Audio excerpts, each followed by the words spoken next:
tide turns in the Ukraine war as Russia makes progress in the east.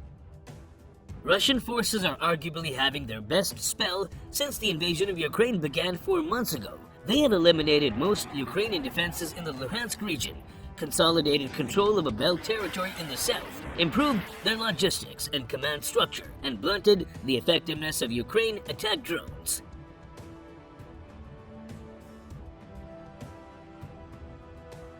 Within the last week, the Russians have been rewarded for their intense, some would say merciless, bombardments of the remaining parts of the Luhansk region held by Ukrainian forces, which have finally given up Severodonetsk and lost territory south of Lysychansk.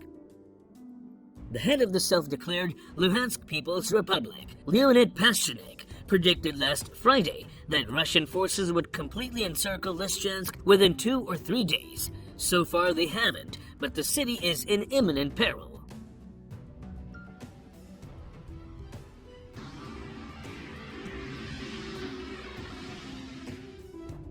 Russian forces have also stepped up attacks in the Donetsk region, getting slightly closer to the belt of industrial towns in the region that runs south from Solvansk through Kramatorsk to Kostyanivka.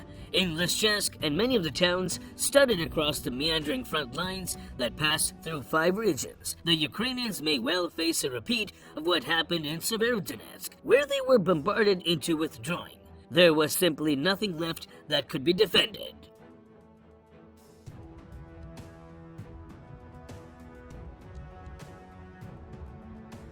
The immediate dilemma for the Ukrainian military is whether it remains committed to defending Lysychansk, with the risk of losing troops and weapons if the city is encircled, and whether Ukraine's political leadership will order a withdrawal to new defensive lines. If so, can the units now in the pocket of territory held by Ukraine retreat without being decimated? Large sections of the highway from Lysychansk to Bakhmut are littered with wreckage, and Russian units are edging closer to Bakhmut itself.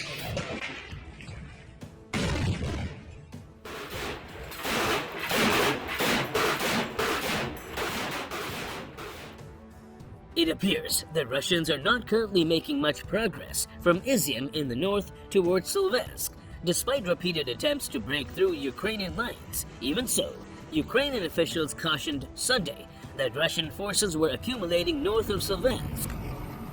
The Russian military can quickly mobilize a handful of battalion tactical groups sitting across the border.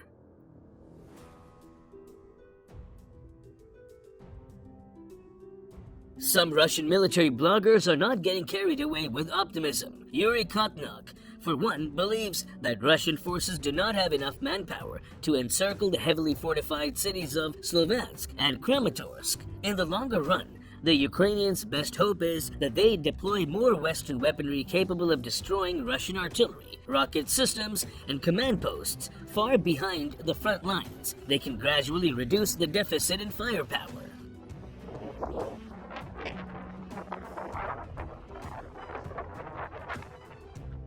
But weapons, such as the HIMARS rocket system, which has a range of 70 kilometers, in the configuration supplied to Ukraine, require several weeks of training. And in Donbass, several weeks is a long time given the current pressure on Ukrainian forces. That pressure is all the greater because many of the units deployed to the region are among the most experienced that Ukraine has. They have been worn down by the sheer intensity of Russian bombardment and are not easily replaced, and the Ukrainian military has already lost in combat some of the weapons rushed to the front.